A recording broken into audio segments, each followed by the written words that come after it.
Well, I really enjoyed that last conversation. As a little side story, in 2017, I was visiting scholar at MIT, and the very first Blockchain for Business conference that I ever knew convened happened at MIT, and the keynote speaker was Sandra Oh. So I'm so excited that 4 years later to see her continuing journey and that she gave of her time to us today at the University of Arkansas. So thank you again. All right, now who won the last round? You didn't put your last name, so all I can say is David won the last trivia round. So if you want to get credit, make sure you put enough identifying information, because remember, the winners are going to win cash prizes and NFTs. Okay, up next, we are going to have another great conversation on tokenization and the economics of tokenization.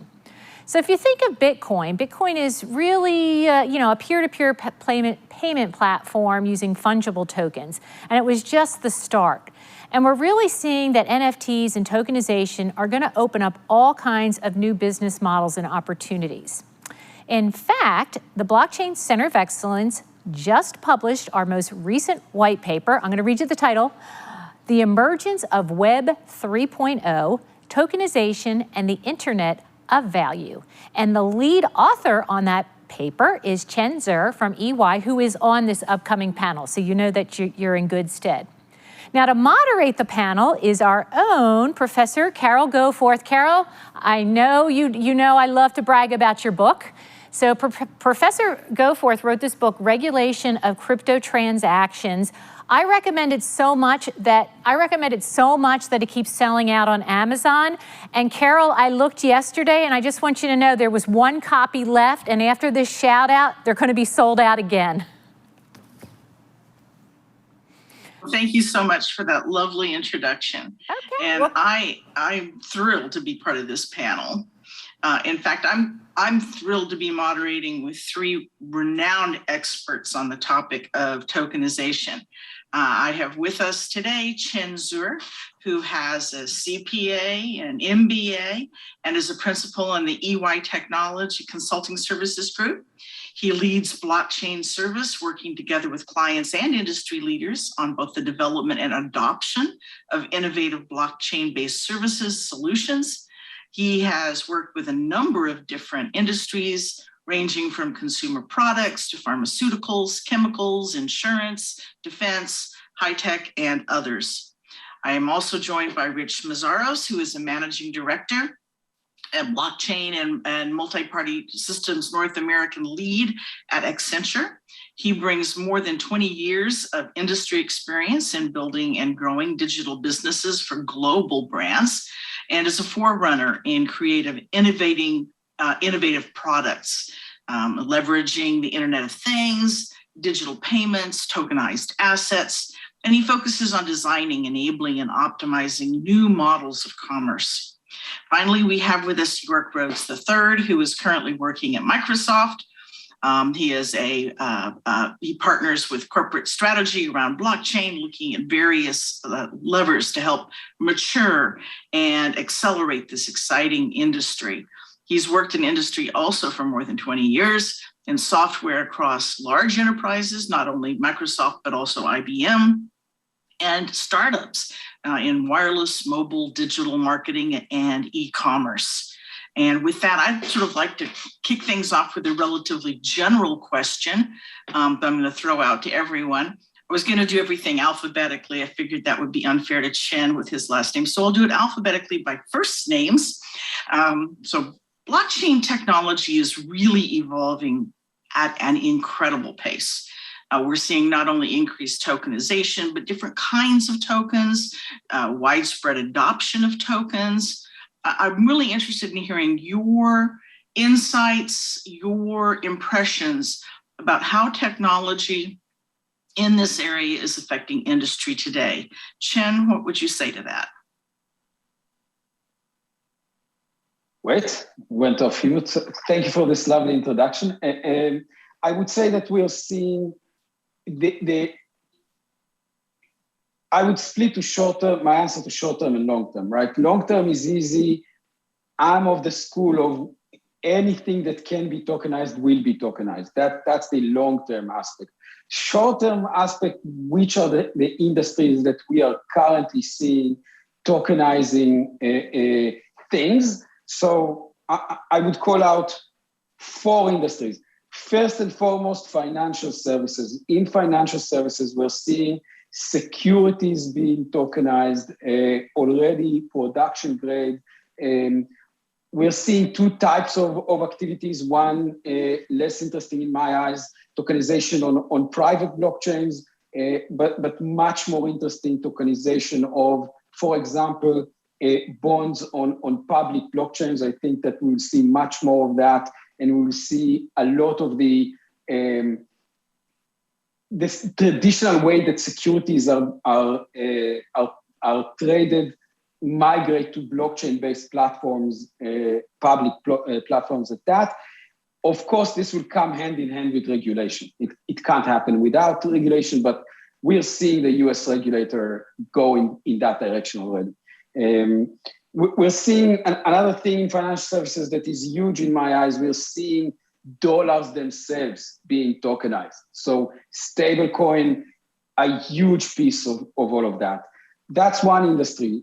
Another industry that we're seeing tokenizing things, and a lot of them is food, or I would group it together, food and pharma, and where provenance of products is really important. We're seeing 2 examples that we are literally doing these days. One is wine, and the other wine, mozzarella, cheese, etc. in the food area, and in pharmaceuticals, blood plasma that we are tokenizing and tracking across the ecosystem.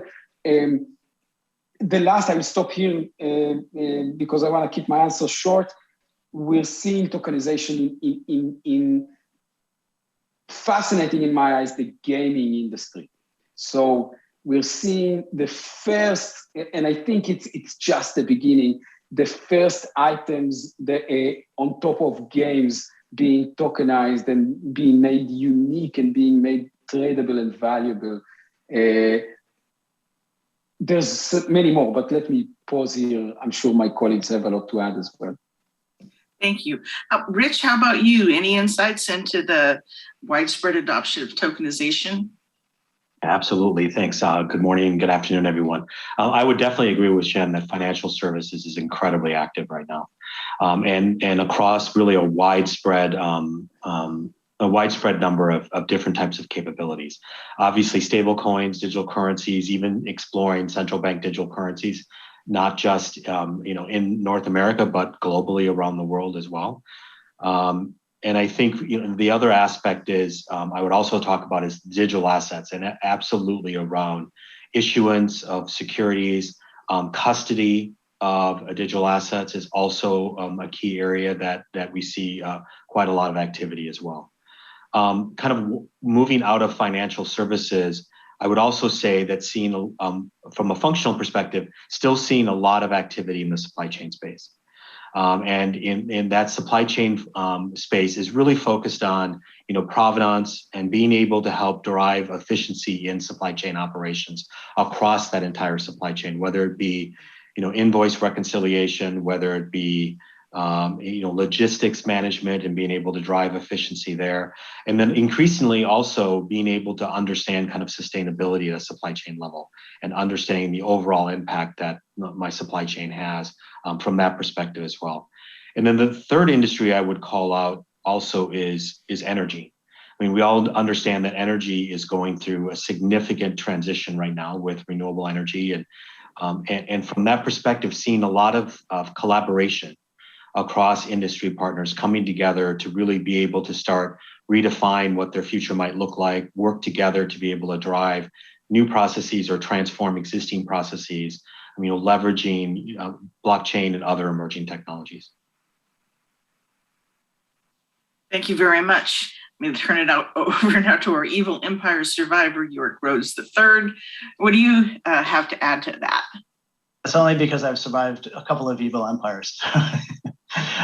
Yes, York Rhodes, just by way of context, I co-founded our blockchain work at Microsoft in 2015. So I've been stewarding the company's efforts in this area ever since. Recently, in the last couple of years, I had a wonderful opportunity to work with both Rich at Accenture and Chen at EY. They're both great partners of Microsoft.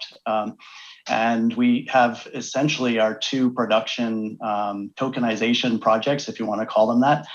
Both happen to be in private blockchain, which is where a lot of enterprises start, right? They start their journey there to get familiar with the technology, understanding tokenization, understanding asset transfer. And so these projects represent what I would say, sort of building on what Chen and Rich said around tokenization of everything. It's also, you want to think about tokenization of things as financialization of assets. And so if you look at the example in the Xbox royalties project, that essentially is financialization using tokenization of a royalty asset. The same thing in the supply chain work, in our cloud supply chain, where we actually won a Gartner Award for blockchain in supply chain this year for the work that we're doing in collaboration with the Accenture team. That's a pretty remarkable milestone on an innovation path. But that work represents tokenization of commodities inventory assets that exist in the world of a very constrained supplier market with, as we've seen, very, very high demand, and disruptions to that demand have very significant impact, not just in the high-tech industry, but also in automotive and every other industry, including pharmaceutical, that leverages these types of chips to make our lives better, right? And so it's a fascinating journey. Having been down this rabbit hole since 2015, the things that we're seeing in 2021 are really the crossing the chasm moment, and NFTs clearly are the thing that has helped push that over the chasm. Everything you said certainly resonates with me. Chen, I wanted to touch on something you said, and that is that long-term, we are probably looking at tokenization of everything. What is it that is so beneficial about tokenization that leads you to that conclusion? I think that we're seeing the first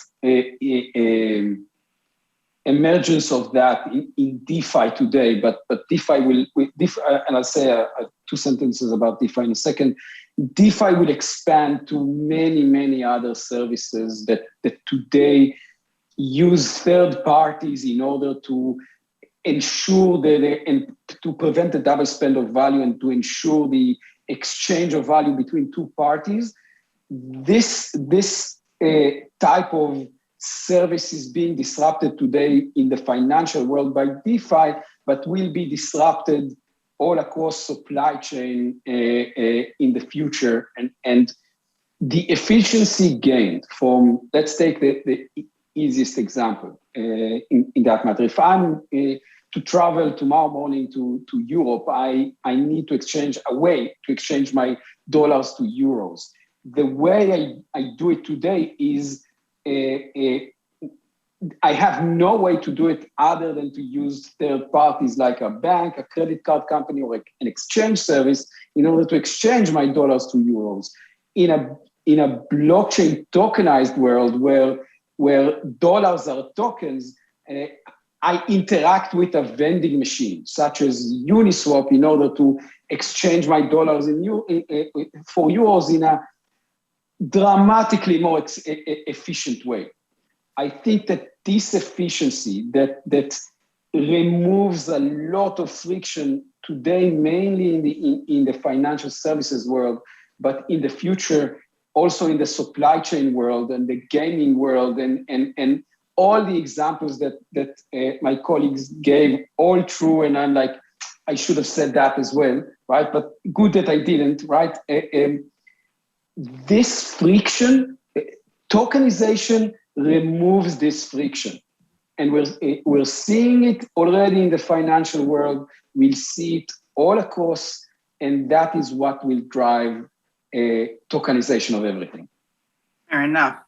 Rich, you had mentioned the global aspect of this, and if you've looked at this at all, China is considerably ahead of the US, for example, on its development of a central bank digital currency. It's gone through multiple beta tests. It's got additional ones planned. We are still investigating, as far as I can tell, whether we ought to have one. Are we in a good place, or are we so far behind that in terms of a global financial revolution with tokenization of the dollar, tokenization of financial instruments, that we ought to be concerned? Yeah, it's hard to sit here and say that we shouldn't move faster. But I think there are some interesting developments within North America. One of the areas that Accenture is absolutely helping to drive the digital dollar within the United States is that we are a founding member of the Digital Dollar Project, which is a partnership between Accenture and the Digital Dollar Foundation. And really, this was created last year with the objective of designing, researching and determining the elements of a U.S. central bank digital currency. So, what are the advantages of this type of a tokenized money, and really looking at it as a new form of money that stands alongside, physical notes as well as electronic money as it does today, leveraging much of the financial infrastructure as it exists today. And so one of the key areas within the Digital Dollar Project today is that the focus is on identifying and launching 5 pilot programs over the next 12 months to measure the value and understand the requirements for a future design of a U.S. central bank digital currency. Great. And York, I wanted to follow up on your comment about NFTs. The first really, one that everybody kind of heard about was CryptoKitties, which came out in November of 2017. 1 month later, the headlines were CryptoKitties NFT breaks Ethereum because it by itself is this new game, was accounting for about 10% of the trading volume. Now that we have, Dapper Labs and NFTs with NBA Top Shots, you are seeing this what you've called a tipping point in a recent Medium post that you did on NFTs. You talk about this real push away from just the starting folks into widespread adoption. You look at the gas prices and the transaction prices that we are now seeing on Ethereum, and it's almost like the small guy is being priced out of the market. How do we resolve this need for increased access for the small guy, and the increased demand that we are seeing that really, I think, is outpacing what's available right now? So great point. What we're seeing is as Ethereum migrates to their proof of stake protocol, they are getting off of the high carbon burn proof of work protocol, which is a positive thing. This migration also actually brings with it scale. And it also brings, if you look at the Ethereum ecosystem more broadly, there are probably about 10 different viable layer 2 approaches.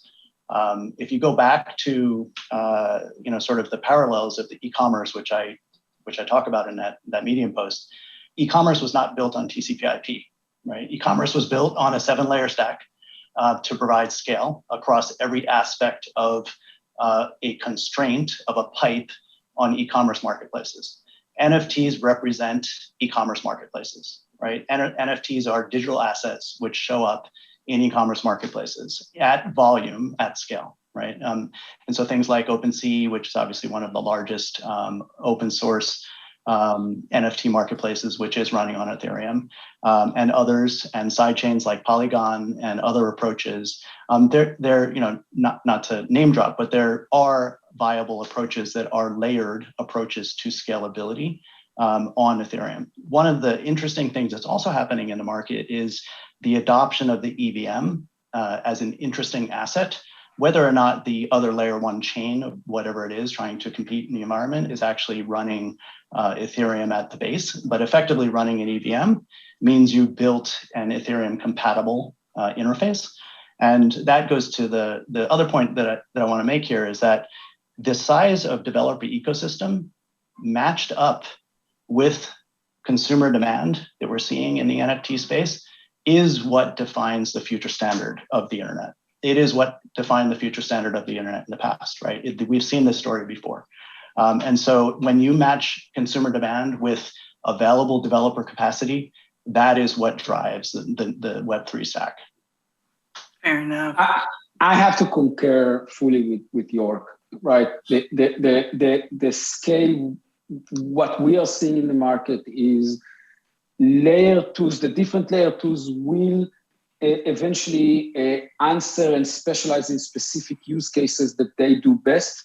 And the solution for scale and price will be a full stack and not just the Ethereum as a base layer, 100%. Yeah, by the way, just one other data point. I think, we talk about this idea that people are priced out of the market because of gas.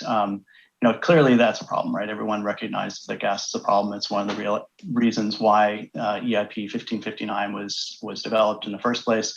It's an example of like the ever expanding demand. Every time that you expand capacity, it gets consumed by consumer demand. That's exactly what happened with EIP 1559. But a great example where you can look at the little guy, right, is the Axie Infinity game platform, right? It's a blockchain first game platform. More important than that, it has 24% of their users unbanked. So they have unintentionally, through gaming in a model called play to earn, created a solution that solves a huge humanitarian problem that exists around the world. I don't know how much better of a little guy you can actually help than doing that. And that's built on Ethereum. A really good point. One of the things I wanted to, York, I'm going to follow up and then sort of go back through the group. You talked about this switch from proof of work to proof of stake, which Ethereum is in the middle of, as a solution to the carbon heavy footprint. We still see, in terms of market capitalization, Bitcoin being the dominant player. It certainly makes the headlines. It's still being used to drive the cryptos for criminals because you're seeing ransom payments in Bitcoin. And it is responsible for an incredible carbon footprint. It has an incredible issue around the environmental impact. Do you see a solution to that? Do you see anything happening that is going to resolve that particular problem? So I think it's a great question. Not playing too much into the hands of the anti-Bitcoin maximalist. However, the Bitcoin community is what I would call a very hardened community, and hardened in a belief that they believe that a version 1 product is the only viable product in the market. And so I actually don't see a future in which Bitcoin, which now has already mined 18.5 million of their 21 million coins, actually moving off of the proof of work protocol. So the focus there has to be, how do you enforce greening the energy of a decentralized network? And that work is going on. There are foundations and a number of large organizations focused on that. But it's and by the way, they would also argue that there is no other more secure protocol than proof of work. I think the market will actually answer that question. Most of the projects going forward are actually doing proof of stake. Yeah. So, Rich, let me return back to you. And again, I want to talk a little bit about the U.S. sort of as part of a world player. In terms of having the U.S. with a relatively heavy-handed regulatory approach, to what extent are we concerned that all of this potential benefit, and we've got unbanked tier 2, we have all of these problems of lack of security and lack of transparency, and the need for supply chain tracing, and the need for to diminish the costs of always having to have an intermediary in financial transactions. To what extent is our regulatory approach pushing individuals, applications, businesses, platforms elsewhere? And what should we do about that? Yeah, I certainly agree with the premise of your question, which is that, kind of the unknown regulatory environment that we have right now around these types of assets, either because there just isn't regulations that accommodate them today, or existing regulations never contemplated this type of asset class or asset classes, is challenging, because it does provide a lack of clarity as to if I pursue this, if I make an investment in this area, will at some point in the future, will I have to change because the regulatory environment will be better defined. And obviously, as you see, regulatory bodies, taking actions on token offerings, that's where you can see some of that, maybe that hesitation in the market. So I agree that defining that regulatory environment is a critical component. Do you have a suggestion as to which direction I'm to move from here? I'm trying to figure out how to answer that question. I'm not a regulator, so I don't know how they would, specifically, what some of the regulations that might be needed are. But I think, I do think and hopefully we'll see some clarity as it relates to some of the financial services use cases, because ultimately I see one of the key values of that is that it helps not only the financial services industries, but it can have a material impact on almost every industry, either because of the enhancements it can make to payments, or the reduction in the risk associated with different types of transactions, the ability, to tokenize, various assets within those industries. And so my hope is that there's some clarity there sooner, because I think that will help drive the innovation that the market is really seeking. Fair enough. I think that I can give a direction there that we're seeing, expecting. I think that the regulation will do two things in the near future. First of all, enforce KYC, know your client, and anti-money laundering regulation on top of the crypto market. And I think I see this as a must for mass adoption. This pseudo-anonymous aspect of the blockchain is great for some aspects, but is not great for mass adoption in my eyes. So we will definitely see the regulator go into that direction. The second thing that we will see the regulator do is especially around stablecoin, enforce more regulation around the backup needed and reserves needed in real commodities, in real assets, in real dollars, for something to be considered a stablecoin. And we will see both these things in the near future. It strikes me that both of the two examples you've used have very large public scandals about blockchain. The Silk Road and money laundering and ransomware. I mean, we've got that. That's why we need AML.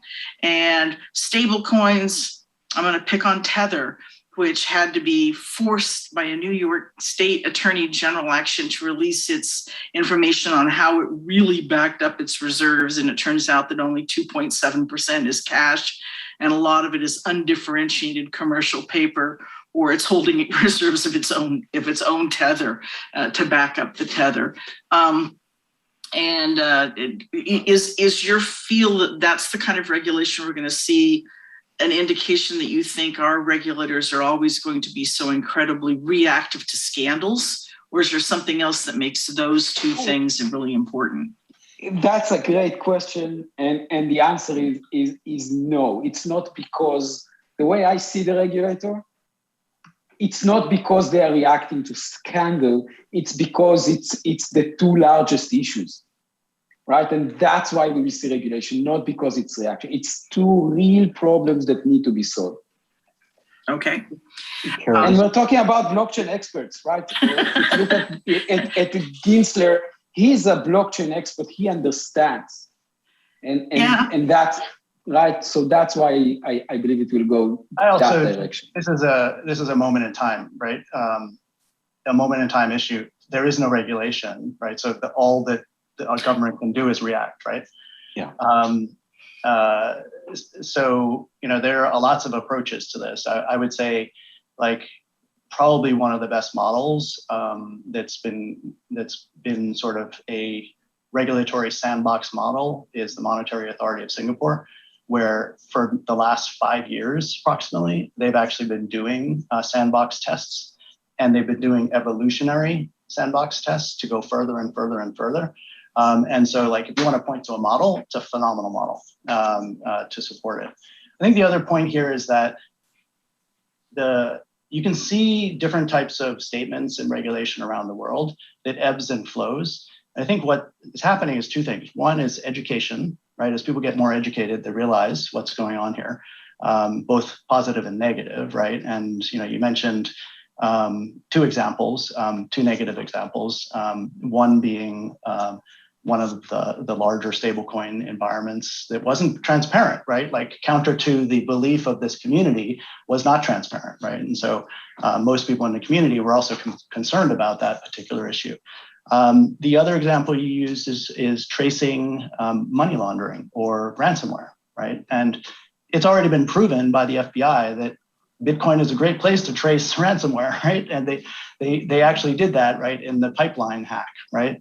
And so we have the counter examples that say this technology is actually not bad, and it's not doing things that are worse than what's already happening on the internet, right? And in fact, it's better that you can trace the transactions on Bitcoin, as an example. The other data point that I think is really important to look at is what's going on in the fintech startup world is now dominated by DeFi, right? And if you looked a couple years ago, that was not the case. If you looked 10 years ago, it was clearly not the case, right? And the recognition that is happening and the money raises that you see in the space is a recognition that there is no going back, right? So figuring out how to go forward is what we all have to do. I love it. If I And could, Rich, yes. I wanted to add a comment there, and it's related to something that York said, is the whole notion of blockchain analysis to be able to understand the activity that is happening. That have certainly seen a significant growth in that area of the marketplace in the last 12 months. And I think it's an important development so that we can make sure that we do understand the types of transactions that are being done, that we can be able to track these types of transactions, and law enforcement can use it to be able to identify where suspect activity is there. And so I did want to call that out, because I think that is, as the adoption of these digital assets becomes more mainstream and we see more use cases emerge, the ability to have some of these fundamental capabilities like the analytics to be able to understand the provenance of these transactions and the transaction history is absolutely critical. Not just from a regulatory perspective, but it just makes good business sense to understand what's happening with these transactions. And just that point, sort of winding back to tokenization, right? Like, the reason we're using tokenization in supply chain and Xbox royalties is for that traceability, right? So this is, as Chen said earlier in the conversation, like, literally everything that can be tokenized, but specifically when you want to get provenance and traceability, it will be. My understanding is that some of the major exchanges are now engaging in off-chain transactions. So when you have an account with them, you can say buy or sell. And what the business model is that on its own records, it shows that it's now credited to your account, but it isn't happening on chain. Do you think that poses additional regulatory compliance issues or problems, or less? I mean, counterpoint to that is like, isn't that what Venmo does? Yes. But Is so, Venmo so regulated? it's a step in the right direction. It's we spoke about DeFi. It's CeFi over a blockchain, and Coinbase is a great example of that. If you look at the unbelievable exchange with the regulator over Twitter that Coinbase has, we get first-hand visibility to the exchange to the discussion between the regulator and Coinbase. Coinbase are looking to be regulated, and this is a part of it. If you compare the transparency that Coinbase has with, as York said, the regular banks, it's not different, and it's a step in the right direction. And as a consumer, you will be able to choose a centralized financial provider like Coinbase, even like Bank of New York, that is going in the same direction, with the benefits of trust, with the benefits of providing staking services and paying interest over your holdings, or going the decentralized exchange route where there's no one in the middle, but then you need to be more tech savvy, you need to take more risk on yourself. Eventually, the middleman function will diminish, and these exchanges like Coinbase, if they want to survive, they would step away from just being the centralized entity to really providing value-added services on top of that. And I don't see that as a bad thing. Sort of a follow-up to that, the problem that Coinbase recently had with the regulator was over a planned Coinbase Lend, which was where they were going to pay essentially interest on amounts of crypto that were deposited with Coinbase. And the SEC, which does not regulate banking accounts, came in and said, those are securities. We're not going to tell you why they're securities. Those are securities. And Coinbase said, look, we've been trying to work with you. And they made all of those exchanges public. And the eventual result of that was Coinbase said, it's too expensive or too difficult or too uncertain for us to move forward. And they yanked this product. They said they're not going to go forward with it. When you have that kind of dynamic, how do you still maintain that we're going to get to see all of these same products in the DeFi and the tokenized space that we have in the very highly regulated banking financial industry space?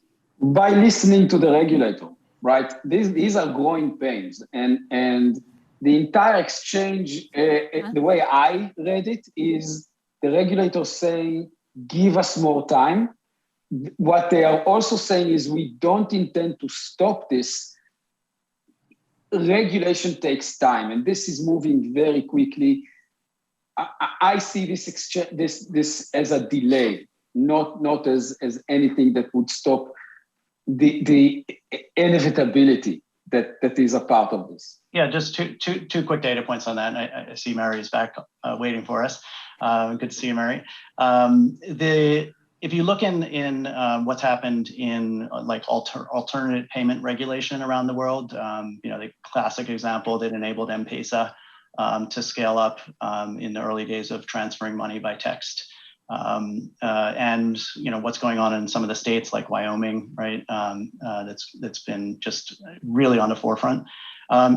I think to Chen's point, like it's an evolution, right? And there are patterns of simplified regulation that can apply, but we have to get the right education and conversations going on to have those apply. Rich, anything to add before I turn this over to Mary, who's going to guide us through audience questions? Yeah, I think the one thing I would say is it's more of a question. I mean, because you asked around, how will these tokenized products work within, similar to these regulated products we have today. I think, part of the innovation with these emerging technologies is maybe the products will act and work differently. And that actually may be a good thing. And that may actually open up, additional opportunities, markets, and customers for these types of products.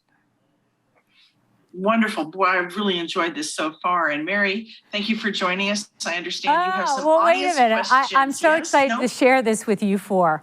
By far, this conversation has generated more audience questions. So I have so many, we won't be able to get through them. So I'm going to start rattling them off. Somebody jump in and try to keep your answers short, because I want to get to as many questions as we can.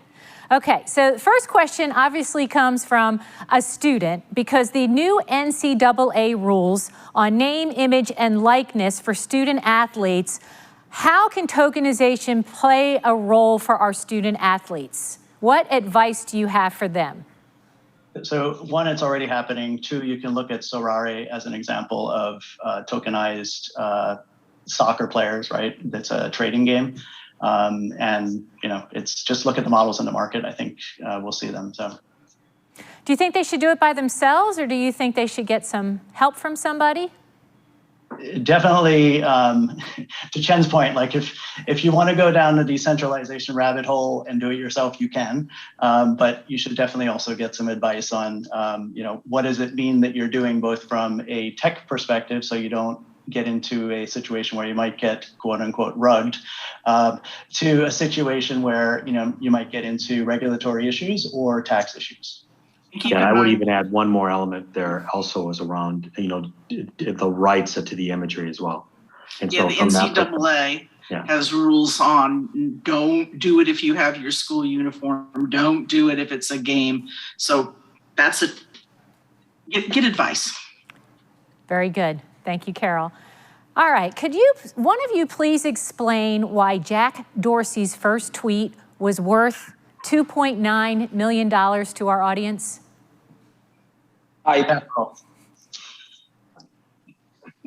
So my two answers is capital to put to work. But go ahead, Chen. No, I have a one-word answer. Hi. Okay. I don't know why. All right. Now, this is a crazy question, but I absolutely love it, okay? If you could tokenize one thing on your person or in your personal life, what would it be and why? The students must have woken up. My favorite would be my house, because I want to make title insurance redundant and disappear. That's mine. That's an awesome answer, Chen. Anyone else? I was going for the more abstract of time. York, your time. So if I want to have a meeting with you, York, I'm going to have to pay you some cryptocurrency or something? So separate the two things, right? Okay. Tokenizing your time is just an abstract thing you can do, right? Actually putting business models around that is completely flexible. So the example you gave, yes, that's an example of what you could do with it. Okay, awesome. All righty. Mary, if I can add one more jump in. there. Please do. And I'm not going to say what's something I would tokenize, but how I might use a token. And I really am intrigued around how token can transfer value between IoT devices. Okay. And specifically things like vehicles, and thinking about kind of pay-as-you-go commerce, and how different types of IoT devices in their context can actually be, you could pay for use or even earn for use. And that's actually one of the reasons why I got into blockchain to begin with, was really seeing that connection 6-7 years ago, that we need a way for these devices to transfer value between a marketplace or another device. Yeah. And I really do think that that's some of the innovation that's possible here, when some of this infrastructure that we've been talking about really starts we see it in the market. Yeah, so Rick, I'm sorry, go ahead. I was going to add to that. So one of the earliest examples actually was done by IBM with the washing machine, of device-to-device communications. There are people in the market actually who are working specifically on device-to-device communication security and how to actually facilitate that, because clearly if those devices are going to pay each other, there has to be an element of a secure protocol as well. Absolutely. So the comment I was going to make to your comment, Rich, is Professor Dan Conway often says, someday we're going to be driving in our cars, and if you want to pass me, because I own this lane right now, you're going to have to pay me. And that would be a cute example of what you were just talking about. Okay. There's actually one other related transportation example, Mary. Sure. I've been talking about this one for a couple of years, which is inductive charging plates in the road. Like if you stop at a stoplight, your electric vehicle might have the opportunity to be recharged by an inductive charging plate. This implies split-second machine-to-machine communication with no user intervention, right? And so that's already being worked on both in the electrical space as well as in the automotive space. You know what? I just love all of these ideas on how blockchain can make the world a better place. All right, we have another kind of blockchain 101 question. What is the point of a centralized digital currency? It seems to be missing the point of the original ideas of decentralization. So I can take that one. First of all, agree, right, but we still live in a society that is organized by countries and geographies. And a country and a geography has two basic rights. One, to employ violence, and two, to collect taxes. And I agree that in an utopic world, you don't need central banks, and therefore you don't need central currencies. Realistically speaking, 15, 20 years into the future, at least, as long as the notion of countries exists, you need a way for countries to manage their economies. And that's the reason. Pure decentralization is decades away, at least. Well, particularly in central bank, if anybody knows anything about central bank infrastructure, it is the most antiquated legacy technology probably out of all banking institutions. And so it would definitely be the last institution that would probably go decentralized from a monetary perspective. And I would also say, I mean, one of the things that we have to also take into consideration with an adoption of something like a central bank digital currency is really driving that adoption through the marketplace. And by doing that through the existing financial infrastructure that's in place today, I think will actually drive that adoption and get us to be using that as an everyday transaction device a lot sooner as well. Okay. Yeah, Cambodia is definitely on that path, as well as El Salvador, with completely different approaches. Are any of you concerned if we get fiat currencies that are digital, that those governments will just be using it for more surveillance of their citizens? 100%. Why, I look at the upside of that. It means a fair distribution of tax collection. And I fail to see how that is a bad thing. There's a lot of economies, including the US, where there's a lot of black market activity. And when this goes digital and you can prevent crimes and B, in that regard, more importantly, collect taxes from everybody, it means everybody pay less taxes. So it's not without a huge upside as well. Yeah. What's the cost in those frauds? Exactly. Yeah, I mean, I agree with that point. It's an extremely good point. However, when I give you $5 for a cup of coffee, nobody knows it, right? And so we have to stay by the principle of how we transact with currency to fiat currency today, and respect that if we're going to actually replace that. Carol, you are free to join the conversation. You might have an opinion on what I just said. Nope. Okay, you're good. Okay, we're gonna keep Carol out of prison today. All right, this is kind of a long question, but I really like it, so hang in there with me. Okay, with privacy platforms such as Monero accelerating recently, and other platforms discussing implementing privacy-based transactions, what use cases do you believe the government would allow, considering the proposed $600 reporting requirement for peer-to-peer financial systems such as Venmo? Can I just make a comment, Chen, before you start? Yeah, sure. My assumption is the definition of acceleration that the questioner is asking is that there's speculative value increase of a token that has nothing to do with actually utility of Monero as a privacy chain. So just be careful how you actually you sort of measure what you mean by acceleration. Go ahead, Chen. Yeah, so I would say that when we talk about privacy layers, it's what, the Monero Zcash type of solutions where it's complete and utter privacy will have less to no room in the regulated world. Sorry, this is where dark web activities will reside. As for zero knowledge proof transfers on top of Ethereum, on top of regulated of things that will become regulated. The way I see it, same as today, no one knows how much money I have in my bank account, a part of my accountant, my banker, and the IRS. All the rest don't know. This is where privacy will go.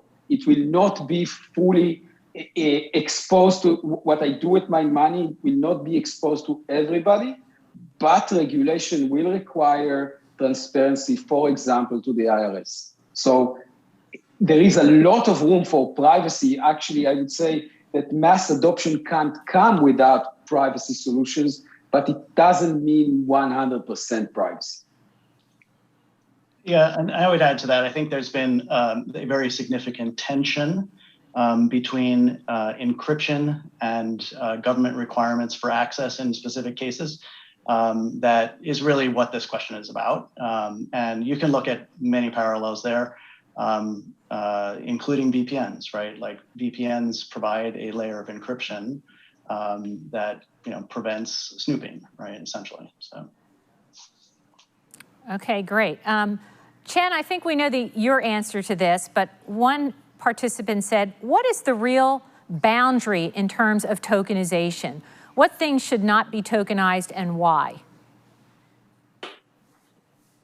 I can give my answer to that. You're going to say everything can be tokenized. No, go ahead, what I said is everything that can be tokenized will be tokenized, right?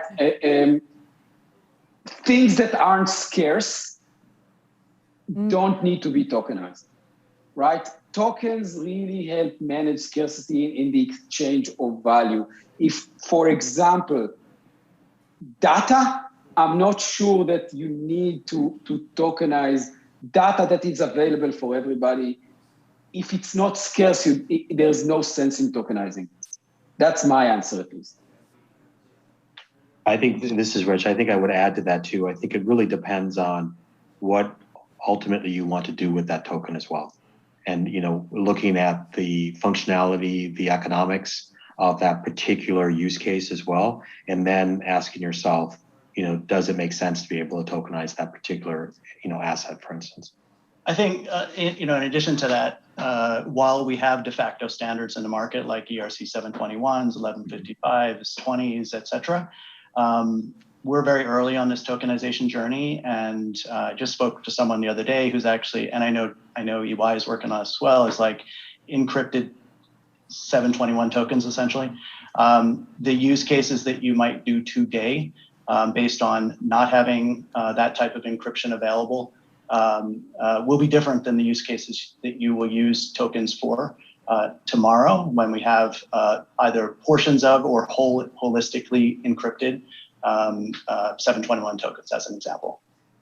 Okay, great. We only have 2 minutes left, and I think this is going to go to you, York. So somebody in the audience said, I believe it was you, mentioned that there are at least 20 layer 2 solutions. The real question is which ones are the most promising, but maybe you want to answer it in a different way. Like, how do they think about selecting which layer 2 solution is appropriate? There are probably 5 different approaches to layer 2s, none of which have reached de facto standard yet. So it is early days on layer 2s. So there's a lot of experimentation going on. There's a lot of people looking at, sort of native EVM layer 2s. There's people looking at privacy layer 2s. But by their nature, layer 2 qualities drive two things. One, unique interchange patterns defined by the layer 2. They drive off-chain activity, and similar to what Carol was saying earlier, which gives you the benefits of different types of scale.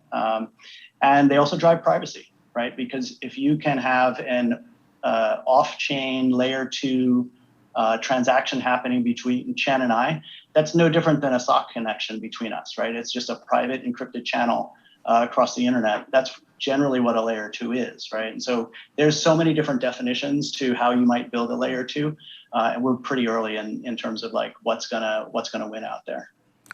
Right. I would add. I know we don't have time, so real quickly. Fully agree on early days on layer 2, and we are seeing different advantages to different layer 2s, and really selecting which layer 2 we work on by the use case. Rich, do you want to leave us with a last soundbite? I defer to my colleagues on this topic. Okay, I just want to say this could have easily been a 2-hour conversation because I only got through about 75% of the questions. So thank you, Carol, for leading the conversation, and thank you to our 3 executive advisory board member firms. You were fantastic. Thank you.